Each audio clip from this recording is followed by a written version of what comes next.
Periodismo objetivo, responsable y equitativo. Los apagones prolongados, la reducción del transporte y las afectaciones al turismo figuran entre los principales impactos del bloqueo de Estados Unidos a Cuba. Vamos más allá de la noticia. Notimundo Estelar en FM Mundo con María del Carmen Álvarez. Nos acompaña a esta hora Ramón Parellada, él es analista internacional de Guatemala. Ramón, muy buenas noches y gracias por acompañarnos. Le saluda María del Carmen Álvarez. Ramón, por favor, ¿podría encender su micrófono? No le estamos escuchando. Buenas noches, María del Carmen, un gusto estar con sí. ustedes. Gusto nuevamente a nosotros de tenerlo a usted en este espacio informativo. Cuéntenos, Ramón, ¿qué decir pues de este recrudecimiento del bloqueo económico de Estados Unidos hacia Cuba? La ONU y también otros organismos internacionales se han pronunciado y lo califican como una clara violación al derecho internacional. ¿Qué implicaciones humanitarias tiene esta nueva fase del embargo?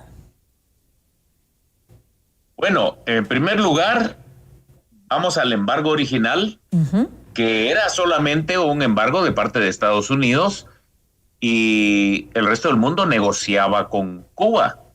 O sea, no podemos decir que eso hubiera afectado a Cuba. Cuba se empobreció por el socialismo, por el comunismo.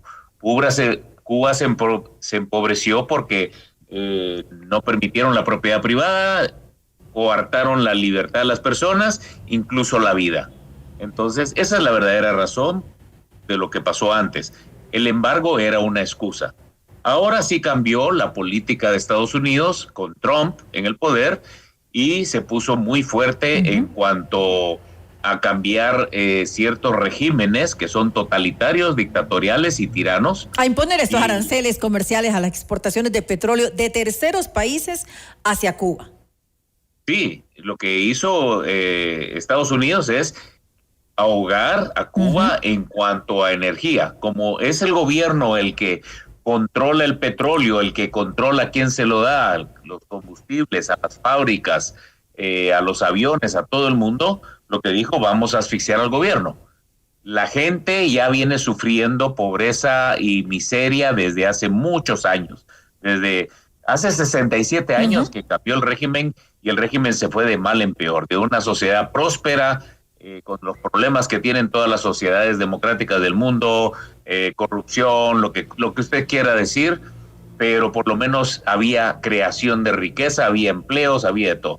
Hoy en día todo el mundo está igualmente de pobre, no tienen para comer, no tienen para sobrevivir, no tienen energía eléctrica. Energía eléctrica es un bien suntuoso ahí. Así que yo creo que lo que está haciendo Trump es tratando de presionar para cambiar el régimen a modo de que Cuba vuelva a volverse, cambie el sistema de comunismo a un sistema capitalista o un sistema donde el mercado sea el que rija los precios y que haya posibilidad de invertir, que los derechos individuales se respeten. Me refiero al derecho a la vida, a la libertad y a la propiedad. El derecho a la propiedad es muy importante para poder generar riqueza, ya que sin propiedad no hay precios, no hay intercambio, no hay nada. Y en Cuba lo que ha habido, la poca propiedad que hay ha sido de algunas pertenencias personales de la gente y nada más. Ahora, ¿qué tanta posibilidad real existe de este cambio, de esta transición política? Según también lo han asegurado figuras claves como Marco Rubio, que se puede dar en Cuba. Ya son 6 décadas, usted bien lo decía, de alguna manera venir pues con este embargo, que no es como ahora se presenta, pero sí los limitaba de alguna manera con temas comerciales. ¿Se acostumbró tal vez Cuba a vivir de esta forma? ¿Es posible que haya una transición política en la actualidad? Pues yo creo que más que una transición, sí creo posible, lo creo más posible ahora que nunca, y creo que es por la tremenda presión que existe actualmente en el cambio de política exterior hacia el hemisferio de parte de Estados Unidos. Marco Rubio ha sido un elemento clave, es hijo de cubanos que inmigraron hacia Estados Unidos, y yo considero que él está viendo una Cuba diferente y seguramente la veremos nosotros también. Yo tengo esa esperanza, soy positivo. Sí, dentro de Cuba hay voces disonantes, algunos han sido encarcelados varias veces, pero siguen habiendo voces disonantes y la gente está descontenta. Pero ¿qué es lo que pasa en Cuba? Lo que pasa con cualquier régimen tirano o criminal, que es que a la gente la tienen callada por temor, por la fuerza. Si alguien se opone, pues lo meten a la cárcel, lo torturan, esto es lo típico en esos países. Eso es lo que pasó en Venezuela. Claro, pero no existe, por ejemplo, opositores. Lo vemos en Venezuela. En Venezuela sí hay opositores. Algunos están encarcelados, algunos no. Pero, sin embargo, hay un sector opositor, ¿no? En Cuba no lo vemos. En Cuba los opositores han sido callados, han sido desaparecidos y han sido torturados. Esa es la realidad. Han tenido un sistema de ejercer una presión y una fuerza represivo, absolutamente. Con la represión tremenda. Eso es lo que ha pasado en Cuba. No hay libertad, por supuesto, eso todos lo sabemos. Yo te menciono una voz disonante que está viviendo en Cuba, que ha sido prisionera varias veces, su esposo también, que es un periodista. Me refiero a Joanny Sánchez, por ejemplo. Y ella ha logrado de alguna manera, no sé cómo, sacar algunos escritos fuera diciendo todas las cosas, las barbaridades que están ocurriendo allá. Ahora ella tiene un apoyo increíble de todo el mundo y creo que no se atreven a tocarla bueno, ya la han tocado, ya la han encarcelado, ya le han bloqueado alimentación y suministros y un montón de cosas por todo lo que ella dice. Cualquiera que habla, o sea, hay una censura terrible en Cuba. En Cuba el aparato represivo es tremendo. Y en Cuba el aparato estatal es enorme. Ese es el problema que hay. Entonces, hay mucho miedo al cambio porque precisamente muchos viven del Estado, del gobierno que no produce nada, solo consume. ¿Se va a mantener Estados Unidos con estas medidas, con esta asfixia económica que está aplicando a la isla de alguna manera? ¿O va a tener que ceder, va a tener que dar marcha atrás, pues, por lo que están diciendo, lo que están, pues, asegurando algunos organismos internacionales, que se habla, pues, obviamente de violaciones a los derechos humanos, porque hay consecuencias, por supuesto, lastimosamente humanitarias, y además podrían existir implicaciones legales? ¿Qué le queda a Estados Unidos por hacer? A ver, Estados Unidos es una de las grandes potencias y los organismos internacionales le vienen del norte. O sea, si a algún momento ellos algo no les interesa o no les conviene, no cumplen con los tratados, no cumplen con esto, igual que las grandes potencias, igual que Rusia, igual que China. De acuerdo. Entonces, yo creo que no le va a afectar internacionalmente lo que digan los demás. Él va a permanecer con estas medidas entonces. Segundo, va a permanecer con estas medidas y quiero corregir un poquito o cambiar un poquito la pregunta. ¿Quién es el que ha estado violando los derechos humanos? El quien ha estado violando los derechos humanos de su propia gente, de acuerdo. El grupo de gente que está dominando Cuba y que ha violado los derechos humanos de todos los cubanos. Ese es el problema. Y entonces es lo que pasaba en Venezuela y es lo que pasa en Nicaragua también. Entonces estos países que se han alineado entre sí han violado los derechos políticos. Pero no existe, por ejemplo, una violación del derecho internacional. ¿El derecho internacional de quién?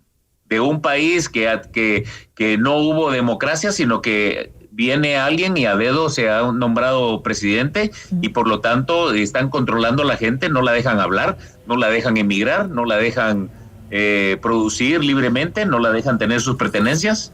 ¿Cuál derecho? ¿Cuál derecho hay ahí? No hay derechos humanos en Cuba por parte del mismo gobierno.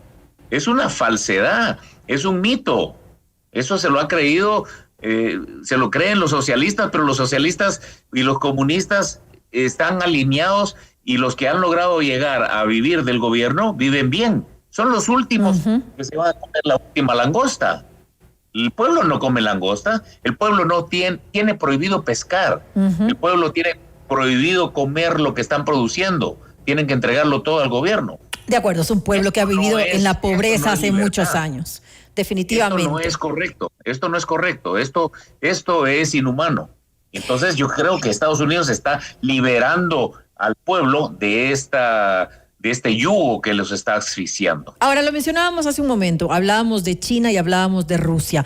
¿Cómo altera el tablero geopolítico el papel justamente de estos aliados, de Rusia o China, que han sido permanentes aliados de Cuba? Yo lo que veo es que Estados Unidos está tomando el control del hemisferio de América Latina y está sacando a Rusia y a China de objetivos estratégicos para ellos. Con lo que hizo con Venezuela antes, claro. Con lo que hizo con Venezuela, petróleo y minerales y tierras raras y lo que sea, y creo que lo mismo quiere hacer con Cuba. No quiere tener a los chinos y a los cubanos ahí, no quiere tener a los chinos en Latinoamérica y no quiere tener el canal de Panamá. Ya prácticamente no has vuelto a escuchar nada de eso. Al principio Trump estaba hablando muy fuerte contra que los chinos tuvieran el control del canal de Panamá. Hicieron negociaciones con el gobierno de Panamá. Ahorita no se ha escuchado nada. Ya está funcionando eso y ya están alineados. Y yo creo que van a alinear a toda Latinoamérica. Ahora, y no te queda más remedio porque ellos son una super ultra mega potencia. Esa es la realidad. Ahora, ¿qué podemos esperar para la isla durante este 2026? ¿Cuáles son las opciones de cambio políticamente hablando? Yo pienso que ya han habido algunas voces disidentes dentro de la misma cúpula tratando de hacer cambios, tratando de negociar con Estados Unidos. Hay pláticas que no conocemos, que se están dando a niveles secretos. Y yo creo que van a haber cambios muy positivos para Cuba. Yo lo espero así, cambios positivos que permitan mayor libertad, volver a tener ciertos derechos y ciertas facilidades y que los cubanos puedan. Yo creo que una vez se abra Cuba, muchos cubanos van a volver a invertir y a producir dentro de Cuba. Ahora, ¿podríamos hablar en este cambio, por ejemplo, de una salida de Díaz-Canel? Yo no sé si lo van a sacar. A mí me sorprendió mucho que en Venezuela, cuando extrajeron a Maduro, que esa es la palabra que se utiliza, dejaron a Delcy Rodríguez, ¿no? Y ella también era a Delcy Rodríguez. Como dejaron a ella y que ha estado años con el gobierno, por supuesto. Tan malvada como Maduro. Entonces, pero sin embargo, ella se doblegó a los intereses de Estados Unidos y está haciendo lo que Estados Unidos está diciendo. Por lo tanto, no la tocaron. Si no veo a Díaz-Canel haciendo lo mismo, de repente lo van a sacar. De repente, él sería uno de esos cambios que habría. Pensaría que sí. ¿Y vendría una nueva generación con nuevos pensamientos para Cuba? ¿Eso sería posible? ¿Tú has visto las fotos de los que están dominando la cúpula de Cuba? Todos son viejitos, todos son ancianos.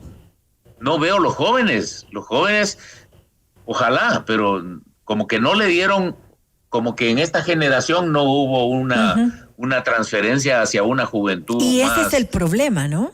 También. Pues yo creo que eso fue un problema. Ese es el fin de haberse quedado en el poder tanto tiempo, pero tal vez es una oportunidad para que haya un cambio verdadero de raíz. Podría ser, no lo sé. Yo hace mucho tiempo estoy esperando el cambio y mira, 67 años y no ha ocurrido ningún cambio. O sea, esto yo no me atrevo a decir cuándo va a ocurrir el cambio, pero ahora veo los elementos más fuertes que nunca antes. Ahora hay más posibilidades con estas medidas que está tomando Estados Unidos, con esta asfixia económica de la que hemos hablado. Totalmente. Bien, pues estaremos pendientes de lo que ocurre en los próximos días, en los próximos meses. No sabemos, bien lo hemos conversado en este espacio, no sabemos cuándo podría darse ese cambio, pero tal vez esta sea la oportunidad. Gracias a Ramón Parellada, analista internacional de Guatemala, por habernos acompañado en este espacio y un poco analizar este tema de preocupación también para la región, sin lugar a dudas. Muchas gracias, un gusto. Una buena noche. Noticias, entrevistas, análisis e información inmediata.